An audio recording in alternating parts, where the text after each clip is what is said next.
talking about Kenya's inequalities, of course, nowhere in the world will everybody and everything be equal, everybody living the same way. There will be inequalities. But then there comes a time when there are glaring inequalities, and then there's an, of course, cause for concern, and those need to be addressed to ensure that at the end of the day, things look better instead of very grim. And a study released recently, a report, 45% of Kenya's population is living in poverty. And joining me in studio right now is Katindi Njonjo, who's MD, Society for International Development, to help us unpack some of those numbers we saw that ranked Nairobi as the richest county. Turkana, where of course we've been hearing about the oil discovery of very huge water reservoirs, but it was ranked as the poorest county in the country. And of course, in terms of accessibility to education, doing very badly to that, in regard to that, and also electricity and others. So we'll have that discussion now. Thank you very much, Katindi, for joining us. Thank you. So what informed this particular study, and who else was involved? First of all, I think SID has been working on inequality since 2004. So it's part of the continuation of that work. Okay. But then secondly, if you look at the census, it hasn't really been out in the public in a very comprehensive way. Of course, we have some data, but not all of it. But then when you look at also the new boundaries that have been created, we also don't have data to the ward level. And so this was an attempt to respond to that, because with devolution, people are going to need data to plan and to budget and so on. So we wanted to release this data to help with the devolution process. The devolution, and of course it has been described as a two-edged sword, double-edged in terms of what it can do, the positive and the power it has, and also of course how negative it can get in terms of if not used well, if it does not work well. But we'll get to that in a moment. Let's first get to the figures. So 45% of Kenya's population is living in poverty. So how did you go about this study? All right, first of all, we partnered with Kenya National Bureau of Statistics, which is the official body, government body that is supposed to be releasing statistics to us. Right. So that partnership was important because they did the census in 2009. So we were using the census data to look at the state of Kenya. Now, the reason we use the census data is that that's the most comprehensive data right now that we have that goes to the lowest level. And really, one can argue that it is a bit old, but that's the best you have right now. And instead of not having anything to work with, we thought this would be a good basis. Okay. Yeah. All right. The numbers here: Nairobi, the richest, followed by Kiambu, Kirinyaga, Nyeri, and Meru. How so? When we say richest, what are we talking about? What makes Nairobi the richest county? Actually, what happens when you're computing poverty numbers is that you take what is called a basic basket food basket. So you, in a sense, calculate how much would a human being need, what are the basics that they need to be able to survive and also be okay. Right. And so when you compute that in different places, then you're able to know, you have, in rural areas, you have a certain amount of money that then would equate to that kind of, or what would be able to get you that basic food basket. In urban areas, it's a little more. So you use that then to ask yourself how much, in whatever county, how many people are able to afford this kind of the basic food basket. Okay. Yeah, so that's the basis under which the counties are ranked. Okay. Yeah. So in terms of just the basics, food availability, being able to just put that food on the table. And then Turkana performing worst. There's also followed by, it's at 47th county, 46th Mandera, then Wajir. Yeah. So that is the same criteria that was used across the board. It was used across the board. But I think there have been arguments that perhaps computing poverty using income or money might be a bit might be of an error, because some people say you may have places where people have food in the shambas and everything, they don't have the actual cash, but they are able to eat well and so on. So there are various arguments, and I think that's something Kenya National Bureau of Statistics is thinking about, and how to diversify that definition. But using this definition, that's what was used for everybody. But I think it's important for us to also acknowledge that a lot of these places have differences. If you look at, for example, Tharaka Nithi or Meru, maybe it rains a lot more. There's much more food in the shamba compared to Turkana and Mandera. But we also know that these are places that have also been marginalized before. Okay. So it's a mixture of everything. And right. Yeah. So that based on food and how much and what can be put on the table in terms of just coming up with the numbers, who's the richest, who's the poorest. But we're talking about education and accessibility to the same. Again, in Turkana, really most majority they're unable to access education. And interesting because we have free education and so many policies and have been put in place and mechanisms to ensure that it's accessible to all. So how is that? How fast did you come up with the numbers on that one? Of course, the census was done by interviewing people in their households, and people were giving responses. Right. So a lot of this, in a sense, numbers or lack of education in places like Turkana, of course, first of all, has to be looked at from a historical point of view. Because if someone is answering a question, do you have any formal education, and they're an adult, it means it started way before. So there's a historical reason and so on, but also one of the arguments we make in this study is that perhaps we need to look at the policies that government has set. Have they been effective?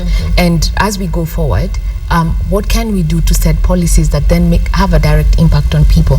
And we're not saying that they have failed. We're just saying that they perhaps haven't had as much impact, and we need to look back, review, and see what else can we do so that with free primary education, you don't have 80% of our population not having formal education. So and even when you look at issues of electricity, it's the same thing. Only about, I don't know, I can't remember the percentage of people with electricity in Kenya, and yet there has been rural electrification program for a very long time. You look at numbers like secondary school, where you're saying only 23% of Kenyans have high school education and above. That's very little for a country that is modernizing and wanting to be a fast-growing economy. And there has been secondary education fund. So it tells you that something somewhere, there's a disconnect somewhere, and perhaps we need to just look into it and see moving forward, especially because counties are going to be implementing a lot of these things. We don't want to come back and say money was spent, and when you look at the impact, there hasn't been any difference. Okay.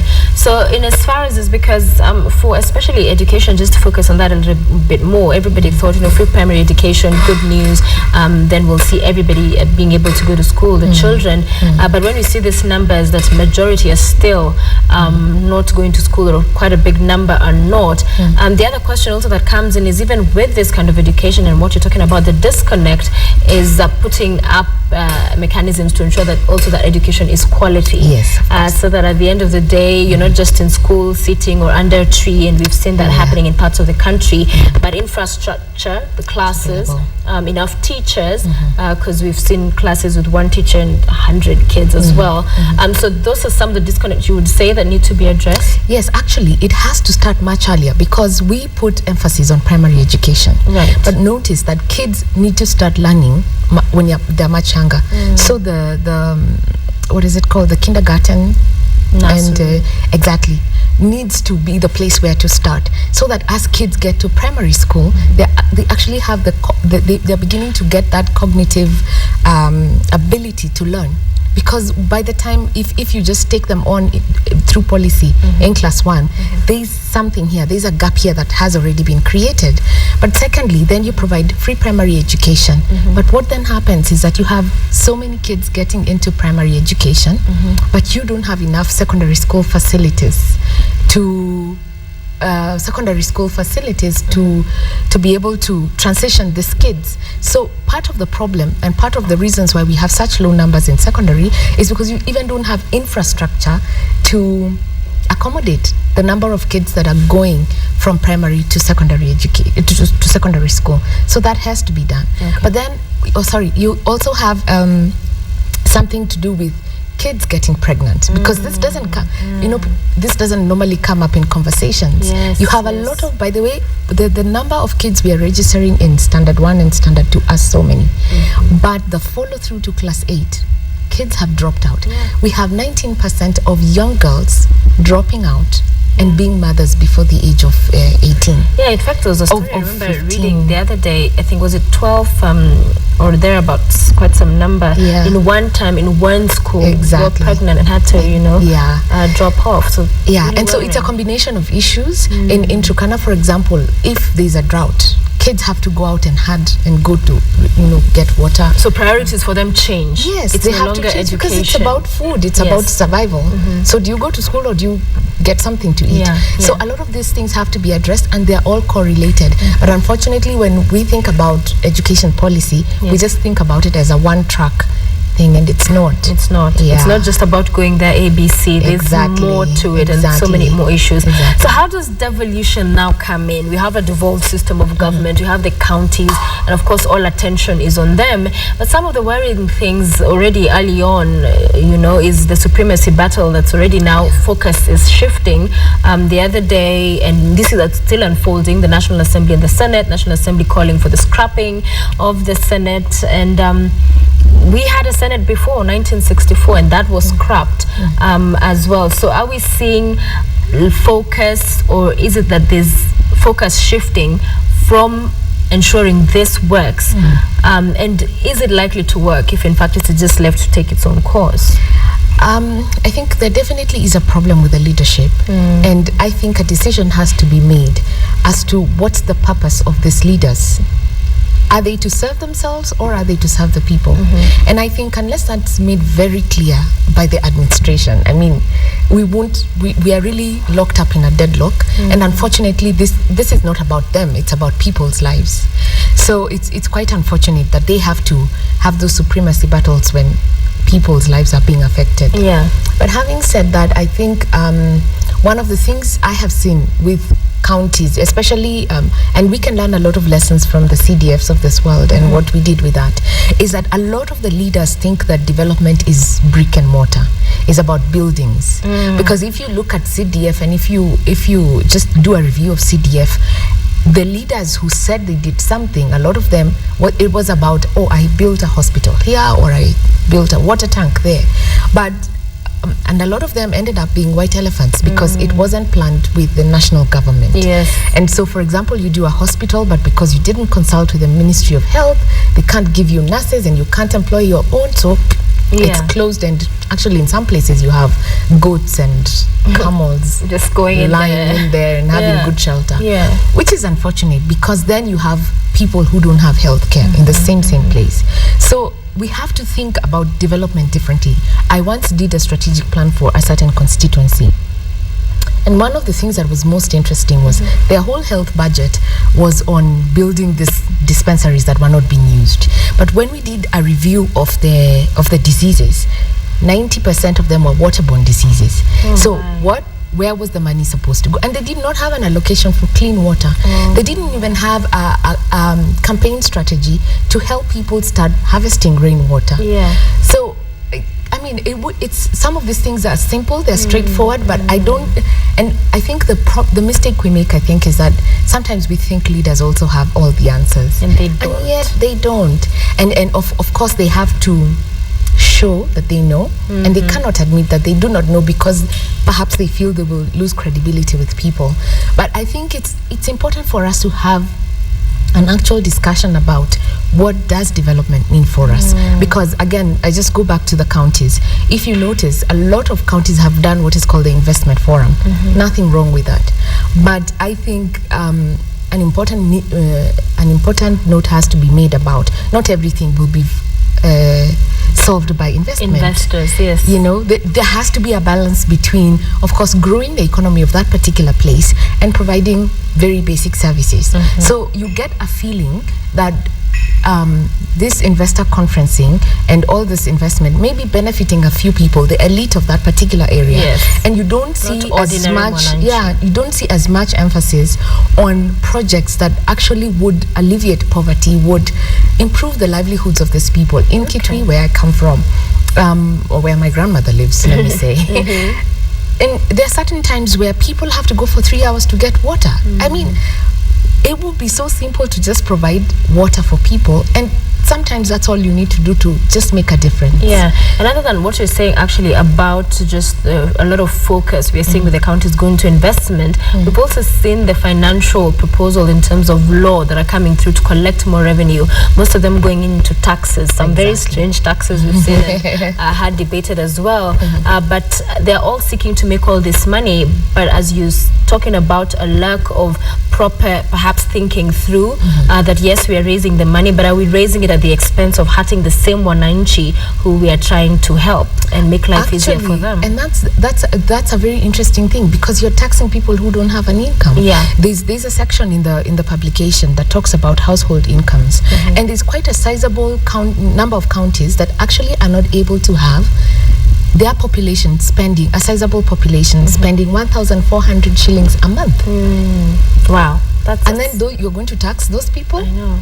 What are you, So and I think policymakers, because I have a feeling that they lift some of these things. Like I had one of the legislators talk about, or it was actually a county governor, who said in Holland, but come on. This is not Holland. This is not Holland. And household incomes in Holland, I believe, are much more, and they are able to pay taxes. And when they pay taxes, they can see the results, because they can see services being provided. And I think we're saying, okay, it's fine to collect taxes, but allow people to make the amount, to have incomes that they can use to pay their taxes, but also use those taxes and demonstrate that you're able to provide services for people. Yeah. Because a big part of this, as we bring this to a close, a big part of this and this resolving and sorting out these whole inequalities and the really grave ones we see around the country is when the leadership gets it right. And I think that's why we're focusing a lot on that, because at the end of the day, Mamba Mboga, over at the village really does not have much power to influence legislation and all these other things, but they're these elected people. What, in your opinion, first in their capacity needs to happen in terms of the leadership, and more so now with the counties, so the governors, the senators, we're seeing the members of the county assemblies over pay, the focus has been on that and getting a pay rise, and really not on work on the ground. What kind of conversation needs to happen at that level? What kind of shift needs to happen? Do they need some training on development? And what really, when you're talking about developing a county, what needs to be put into consideration? First of all, I think we have to start from the philosophical point of view. And what I mean by that is that we need to first have a mind shift. This thing of expecting leaders to solve your problems can't work. And leaders also need, the savior syndrome needs to stop. And they put so much pressure on themselves by saying, I can solve your problems. But what people need to know is that you need to empower your people to solve their own problems. In fact, I disagree completely with the notion that government can get anybody jobs. It cannot. It needs to empower children to be able to go to school, to be able to be empowered. I mean, you're here because you got an education. They didn't get you this job. And it's the only way in which we can empower people to live a dignified life, to get their own opportunities, and then they become facilitators of development. And once we get that right, I think things will change. But as it stands now, when people position themselves as they are your saviors, those are handouts. And I mean, if I came to you every day, give me 20 shillings for my meal, at one point you'll get really exhausted. And that's exactly what's happening. Their job is not to, it's to facilitate development. And I think that needs to happen. And of course, for Kenyans, as you said, at the end of the day, it's everyone has a role to play to make sure this changes and this inequalities change. But I am hopeful, especially for Turkana. I don't think the next study conducts things will look the same way. They have to, They need to change, especially with some of those discoveries in that side of the country. But of course, if that is done well in terms of the exercise and the work being done to recover, discover, and also just make those work for the locals and everybody else. Thank you for joining us, Katindi. Thank you, and thank you for having me. You're welcome. Katindi Njonjo, MD, Society for International Development, talking to us about some of those inequalities that we see in this country and perhaps what needs to be done going forward to ensure those numbers do not look as bad as they do this time around, with 45% of the Kenya's population living in poverty. And of course, access to education continuing to be a big issue, and electricity among other very important necessities in our country.